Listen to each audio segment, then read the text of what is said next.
প্রস্তুত আছি আমি।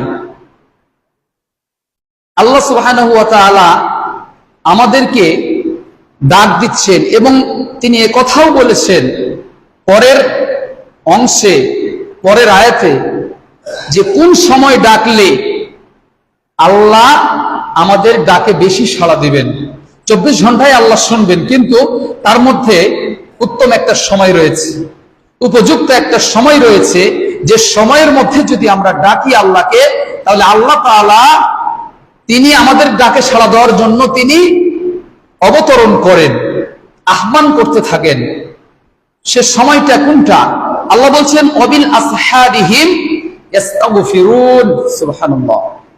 মহান আল্লাহ বলছেন ওয়াবিল আসহারিহিম ইস্তাগফিরুন, তোমরা আমাকে ডাকো রাতের শেষ রাত্রে, 1/3, মানে শেষ রাত্রিতে। রাত্রিটাকে 3 ভাগ করলে 2 ভাগ বাদ দিলে 1 ভাগ থাকে, তাই না? মানে রাত্রের 1/3 অংশে, মানে মনে করেন যে 1টার পরে বা 2টার দিকে, এরকম মনে করেন, 1টার পরেটাই বলা হয় কি 1/3।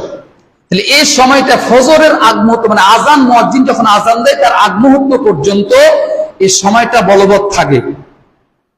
তা আল্লাহ বলছেন যে এই সময়টা তোমাদের জন্য সবচাইতে গুরুত্বপূর্ণ, উপযুক্ত সময়, উত্তম সময় ক্ষমা পাওয়ার জন্য। এটাও আল্লাহ তাআলা কোরআনে কোট করেছেন যে তোমরা এই সময়ের মধ্যে আল্লাহকে ডাকলে আল্লাহ তাআলা বেশি তোমাদের ডাকে সাড়া দিবেন। তবে সব সময় সাড়া দিবেন, তবে এই সময়ে বেশি সাড়া দিবেন, কারণ ওই সময় মানুষ গভীর ঘুমে আচ্ছন্ন, গভীর ঘুমে মগ্ন। ওই সময় কারো ডাক শুনতে পাবেন না, কোন রকম সাড়া শব্দ আপনি শুনতে পাবেন না। আপনি এককভাবে আল্লাহকে শেষ রাত্রিতে আপনার মনের কথাগুলি, আপনার মনের আকুতিগুলি আল্লাহ তাআলার কাছে আপনি বলবেন। এই সময়টা সবচেয়ে উত্তম সময় না? যে কোনো মানুষের ঝামেলা থাকে না, সবাই ঘুমে ব্যস্ত, আর আপনি একাই উঠে আল্লাহকে বলছেন আল্লাহ আমাকে ক্ষমা করো। এই সময়ের চাইতে উত্তম সময় আর কোন সময় আছে? নাই। তাই আল্লাহ বলছেন শেষ রাত্রিটাকে তোমরা বেছে নাও।